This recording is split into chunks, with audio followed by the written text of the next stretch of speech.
Electables के बगैर जीत कर दिखाएंगे, सियासत को 1000 खानदानों से निकालकर 24 करोड़ अवाम में लाना चाहता हूँ। पाकिस्तान में पार्टियों के कारकुन को इज्जत नहीं दी जाती। यहाँ कारकुनों का काम सिर्फ दरियां बिछाना और नारे लगाना है, उनको इक़्तिदार में भी हिस्सा नहीं मिलता। को शादरा में इलेक्टेबल के बगैर इंशाअल्लाह इलेक्शन जीत के दिखाएंगे। मैं सियासत को 1000 खानदानों से निकाल कर बाहर 24 करोड़ अवाम में लाना चाहता हूं कि बदकिस्मती से पाकिस्तान में जो पार्टियों के कारकुन हैं या पार्टियों के वर्कर्स हैं, उनको इज्जत नहीं दी जाती।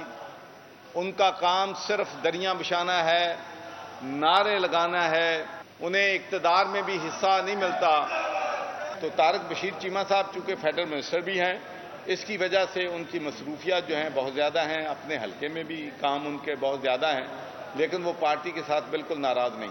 पाकिस्तान मुस्लिम लीग में शमूलियत इख्तियार कर रहे हैं।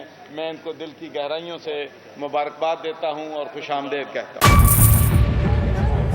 बजट 2023-24 की सबसे बड़ी ट्रांसमिशन, बोल एक मर्तबा फिर सबसे आगे।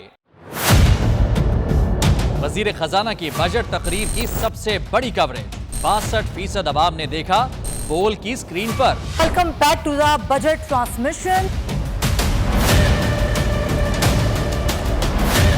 सबसे बड़े पैनलिस्ट और रिपोर्टर्स की बड़ी टीम ने बजट के लम्हे लम्हे की अपडेट से किया बाखबर अपनी अवाम को। गुजरात रज़ाक में यूं कह रहा हूं कि एक तरफ ये ख्वाहिश है कि लोगों को रिलीफ दी जाए, क्योंकि इलेक्शन सिर पर है, तो कोई ऐसा बजट दे जो पॉपुलिस्ट हो। क्योंकि बोल रखता है खबर के हर पहलू पर नजर। बोल है सबसे आगे, सबसे पहले।